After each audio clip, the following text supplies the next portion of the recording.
Yeah, so it's been a great partnership with NBCU and others as well, but I would say in particular NBCU is the one that's really leaning into the changes that are happening in the marketplace. And I think it's become clear to NBCU that the way they've been transacting historically just doesn't really work well in this new world of streaming that we are in today. And they believe, and rightfully so, that their own inventories are potentially being undervalued, especially on streaming. And we believe that's the case also for advertisers. So I think there's a lot of opportunity and a lot of value to be captured by both the buy side and the sell side. But what we did in particular with NBC, we've done a lot this year to date with NBC. I mean, we're only in June here.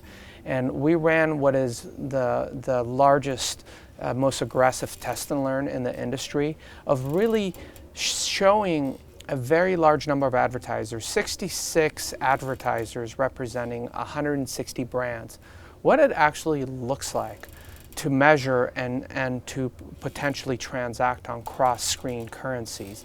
So we took these 160 brands who all ran linear, some of them very heavy linear, and all ran different levels of CTV. And we gave them real-time measurement, reach and frequency measurement across linear and streaming that was completely deduped. It broke down all the different environments because NBC doesn't just have Peacock, they also have their content streaming on YouTube and on NFL and on many other digital sources, Hulu and others. We gave them very granular reporting of their linear and their streaming.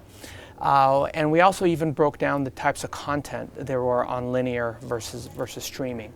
And what we saw was pretty stark. Most advertisers are still at that 10% or under mix of streaming versus linear.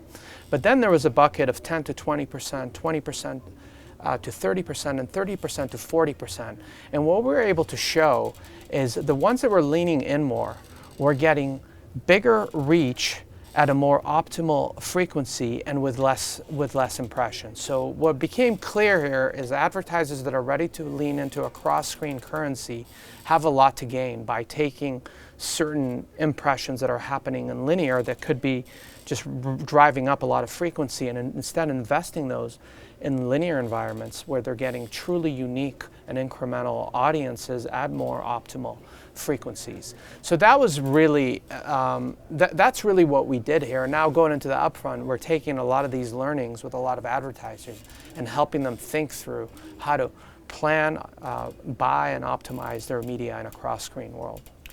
Now, Sean, you guys have gotten a big investment not too long ago. Congratulations. What are the plans for the company in terms of expansion growth?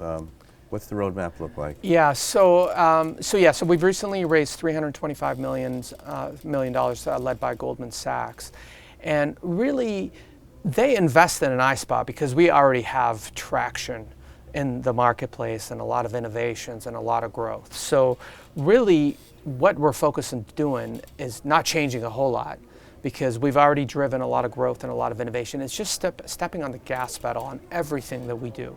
So increasing investments in product and development and really leaning into both improving existing platforms and developing new capabilities. We're also investing in sales and marketing and customer success. We're investing in our ad operations, content operations team.